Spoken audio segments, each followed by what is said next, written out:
form, and I called it my needs tower. Now, I asked Will, see, now that's a good cut, because it's not on top of the actual image. But I asked Will if he had any control over the camera placement in the room. And he said he did. Did he have control over where it was? To a degree. To a degree. Yeah, he couldn't move around, he had to be in one static place. You like this? It's the first one we've ever done, so it's hard to know. It's quite static, but it's a training video, so it's difficult to know where you can be experimental and where you're in this kind of particular playing. arena, Right. it's probably The point is the fact that, like, that's what the fund is the shot is a wide shot, right? And it doesn't bring me into you and what you're saying. I'm not drawn into what you're saying. I can't even, I feel I'm in the back of the room. It's quite static, isn't it? It needs Not the staticness, the distance. Do you not feel that? It feels like it's kind of like away. Now, true enough, if I'm like you guys and I'm sitting there and everything, and I would be away from you. My point is the fact that. But if you get this right, I think you're halfway there. My point is, even though Will is over there, right? I could see it from the shot, right? So you're here, and Will's over there, and everything, and he's got your screen. How important is that? Well, that screen isn't, because there's nothing on there. I know. Yeah. But I'm drawn to it, though. It's a big space in the middle of the film. Yeah. And nothing's on it. I'm drawn to that. Is that a window? I want to go outside. Right? I'm drawn to that element behind you. But here's the screen, right? And I can't even see it. So my point is, you are looking off screen like, yeah, I'm not even here. I'm looking over there. Yeah. Right. Eggs, bacon, my shopping list. Right? I'm just saying visual. What I mean by visual grammar is that the image tells a story. If you think about it like art direction, right? You've heard of the word art direction, yeah? But art direction in films is very key. It's about it's the person who's in charge of every prop that's in the scene. Why is this sitting here? Why do you have 3 cups? What kind of lighter do you have? What kind of phone are you using? Yeah? All of these things are important to an art director as well as to a director. A director will go as far as to say, I'm going to have 3 people sitting here listening to a lecture, right, and everything like that, and, there's paper, pens, that stuff. And an art director will go, well, it's a lecture, yeah, da-da-da-da, and, they will choose what kind of cups. They would choose what kind of phone. They would choose what kind of video for the editing is on there. And when they've made that choice of props, then the director will agree. Do you understand what I'm saying? Mm-hmm. Now, I know that you might say, whoa, that's too deep for us. But it's not, in the sense where if you examine the grammar of this visual and what it's saying, all I see is a big whiteboard. I don't really see you too much, right? I see an element behind you, and I see you looking off screen. And what I do is I'm drawn to that, and I drift off screen. And the only thing I'm actually paying attention to is when you put in the cutaways, and I might go, oh, what's that? Yeah? Yeah. Now, okay, this is the first one, all right? So what would draw me in more is changing the camera position from over there to over here, right? Now, what it is you keep facing this, but in the film, you keep facing away because you're talking to your audience. Do you see what I'm saying? So we who are watching you, everything's happening outside of you. Makes me more interested in what's happening outside of you. So if you're dead on, meaning like I asked Will, could he have shot the audience? Yeah. He said, well, I mean, yeah, we did. We got interviews and stuff like that. So then I'm wondering, how come they're not in the shot? If you had permission to shoot them, why aren't they there? Whether over the shoulders to show that you're actually training someone, because you look like you're by yourself. It's like Billy No Mace, right? Yeah, and then the thing is, the funding. I know nobody really wants to hear it, but I mean, I actually studied this, and Yeah. So I'm not even talking about the editing. I'm just talking about the shot and about camera placement. So if you have control, it's that like now the difference that it would make if the camera's over your shoulders over there, and people are actually listening, writing down what you're talking about. So we have a wide shot of you there. So now you're facing us in the same camera placement as this. And the screen is behind you, which we can see, which is not really important because he's going to cut away to it, right? So he doesn't have to get the screen, but he doesn't need an empty screen. That's the point. You know what I mean? So now you're there as like a news reporter, as like a commentator, as like a speaker who is telling me something that I need to know. I need to know these facts. So when you turn, each turn cuts to the actual slate of the fact. I don't want to see you turn and then you're talking over your turn, because then what happens there is apologies, I'm late. no worries. Then what happens there is the fact that again, I'll just be paying attention to your turn as opposed to what you want me to pay attention to. If you feel it's important to look at, then so should I. You understand what I mean? Yeah. I mean, do you understand that? I mean, visually, that is what it would say to you. Is that this PowerPoint is important. I'm telling you, and what it does is the importance of like the close-up and the mid-shot is that it draws people in. Yeah? Just a quick question. If you were to move that angle, which I agree with, I can see the sense in that 100%. That white screen and potentially that window, is that still a problem? It won't be a problem because you move the angle, you won't really see it. The white screen will just be her white background. Okay, so there's no need to like worry about trying to fill that space by thinking what's No, behind there. because what happened is, like, let's look at it, right? Like, if it was like a storyboard, and I only have very limited paper, so I'll do it on this one. Is that once she's here, right, as opposed to there on the side, looking halfway, that white screen will then cover her, like this. Yeah. Now, that's still a bad shot. Alright? How do we make it a better shot? Closer in. Closer in to the lines. And this is what we call frame composition. Because what you're doing is everywhere you are has lines. Yeah? And if you look at television, you will see that they will never shoot a shot like that. It's like what they call like the rule of thirds, which is a complicated explanation about why people place do a camera position there. But what I just like to call it is framing by the lines. So in that aspect, I wouldn't want to see that line because I'd be paying attention to where it's going. You know what I mean? You say, no, I wouldn't. I'd pay attention to you. But you would. Because what will happen is that all I've seen is, if I'm standing here, all I've seen is this line coming out my head. Hey, why's the line coming out his head? I don't know. But now you can say, hey, I can't control where people move, right? As you see, I'm moving all about. But you can't control the framing of this. So you have straight lines that you could easily frame in, and she'll still be in your shot, right? So she's framed in here, and she's framed in here. Now, there is no busyness around her. All there is a white wall, which is fantastic. Yeah? It's fantastic because based on where she's standing and in the estimation, she probably still has enough space that you actually could put her own PowerPoint that is up there on here. And you could get this shot. So, in the shot that we said was a good camera placement, right? A frame composition, you actually can make that.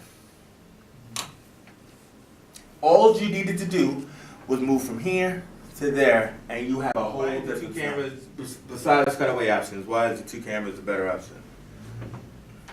In case one What? breaks down. What? In case one breaks down, you got to No, back up. no. Personally, for me, In case one breaks down, the camera breaks down, it's gone. I personally like it because it's a bit of visual stimulation on such a boring thing. If There you go. Different camera. It's a bit of visual grammar. You know? Stimulation, it says something more. Also, too, is that it helps your edit. it makes you edit a little bit longer because you got two cameras and trying to sync them up and then, you know, get it right. But it also is the fact that one is you could cut to the other camera and chop down what people are saying. Even though what you said that, yeah, they want all of it. You know, like I did one of these type of videos for World Change, and it came out to be like 30 minutes long.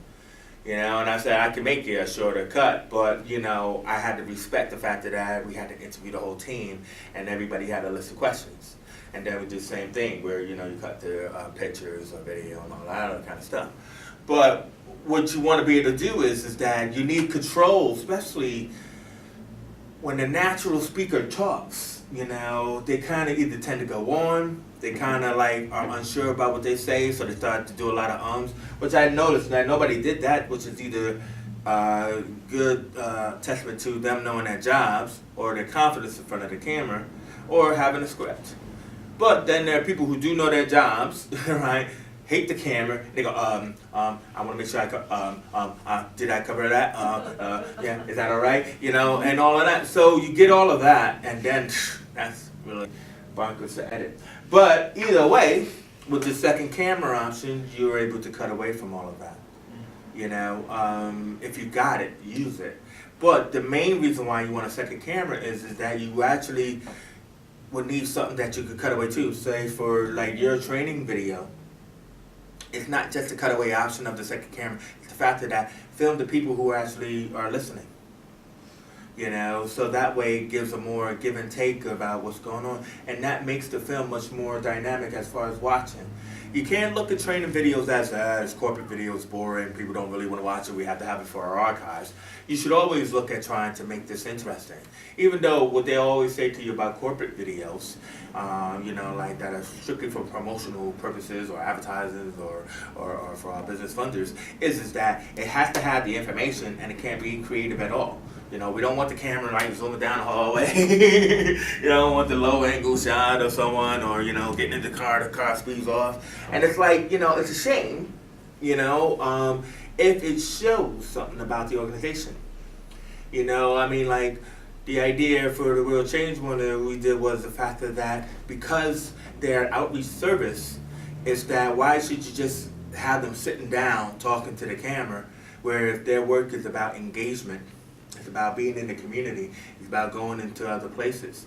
So the idea was for them to actually get their own camera, as it suggested, so that way they will actually show themselves going out on the road. What you're talking about pretty much is like, and it makes all the difference in the world, it's a montage, right?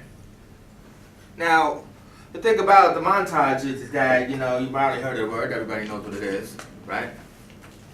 Yeah, exactly. This is what I think I do. A collection of clips, Yeah. right? Yeah. You know, so everything that you just said, what's your name? Ian. Yeah, everything that Ian just said is great, but it just sounds like, oh, that's a lot of work.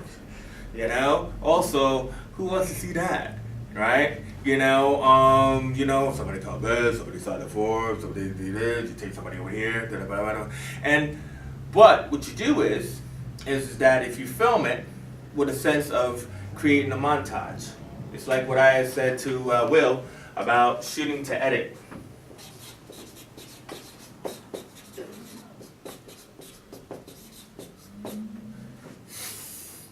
And this takes careful planning in a way, yeah?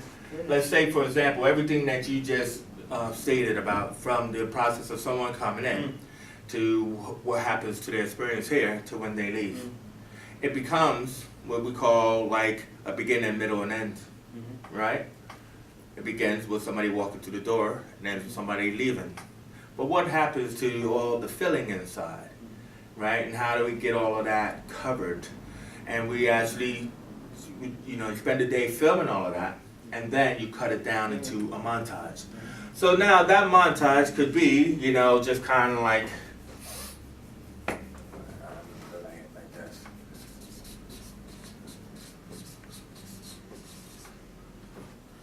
Like a music video type of montage, yeah? Music video is really just a collection of clips, as I just said. You know, now most of them are storyline or narrative based, but the story is somebody's experience at VCOR, yeah? And because that experience could be so vast and it could be different for different people, you only just want to show boom, boom, boom, boom, various different people's experiences of it. So you have to film that, get the shots, do your frame composition, you know, and then in the edit, you cut it into a music video piece. Now, you think in music video where music video goes anywhere from like 30, more than 30 seconds, but let's just say it goes anywhere from 30 seconds to 3 minutes. So like you could shoot all day and then you could just squeeze all that together into that 3-minute song. Yeah. Now, what you want to be careful of is one, copyright the song, right? Two, you also want to be careful of the song overtaking the actual image. So what you want to use a lot is instrumental music. But you want the instrumental music to be based on the feeling that you want people to have.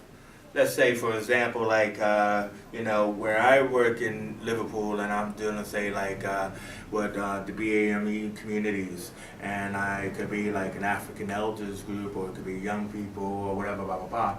Then I would think about that when it comes down to the music styling. You know, some kind of funky beat, some kind of drumming beat, or whatever. You know, that will give us that essence, like, yeah, you know, I feel like culturally or diversified way, I'm in a different area, right? And so I'll show you some examples of what I've done in that aspect. A fly on the wall is again kind of like, you know, like The Office, you know, whether it's Ricky Gervais's version or Steve Carell's American version, but it has that kind of sense of, I want to show the way a place works. And the camera is just kind of like, you know, a fly on the wall. It's over here, it's over there, it's in those kind of like weird corners, you know? And, you know, and what they try to do is, because it's a spoof, they always have people making those asides to camera. You know what's going on, you know? But you don't have to go that far. You still understand the processes that it's like as a documentary film of a workplace. So you can always do that, because you can just take your camera, you know, handheld, you know, and it's like, hey, you know, boom, boom, boom, film you doing your work. Hey, I'm doing my work, guys, get away from me, right? And it shows a bit of personality of the organization, you know. And I'll show you an example of that as well, where they felt, oh, that's too much personality, you know what I mean? Or trying to make this for our funders, and I'm like, yeah, well, the funders will actually think you're fun. You know what I mean? It's kind of like, you know, you're happening, you're hip, you know, but it's not, no, we just rather be just tilted, just rather just talk to the camera, and, you know. I was like, yeah, well, anybody could film you doing that, but that's okay. Yeah, you're the client. So either way, it's shoot to edit. So I'm going to just show you some quick examples. Now, this was actually a lecture in Manchester, right? But just to give you an example of like what kind of shots that you should grab onto, and everything like that. I won't show you the whole thing. I'll just like show you the opening montage.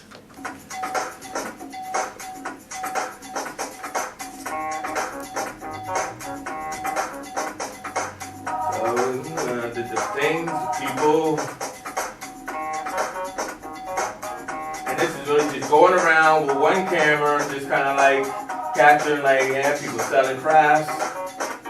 But it's like, it's a lecture about this man who's been on death row in the Angola 3. And they made a movie about him called The Land of the Free. Samuel L. Jackson actually did the narration. And because these 3 guys were considered Black Panthers. And so this guy is the only one that's free now, after 27 years or so. And 2 of his mates are still in there. That's him. And then this is like, you know, the Q&A lecture afterwards.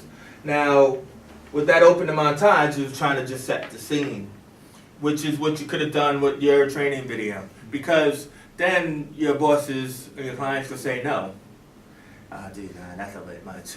Because you still would have all the talking that you had, but you're also trying to say, oh, we're trying to show what B-Core does. So with the idea, you're just tacking on to the beginning, something that draws you into V-Core, then you tell me all about V-Core. Now imagine you saw that at the opening of your piece. You know what I mean? And now I'm kind of like, yeah, wow, because they do a lot of things. They work with a lot of different communities or different types, or they go out and they do this kind of engagement, whatever it is that your ideas are, you know. But as you can see, I'm just going around filming before the lecture starts, and then I cut it together into like about 30 seconds.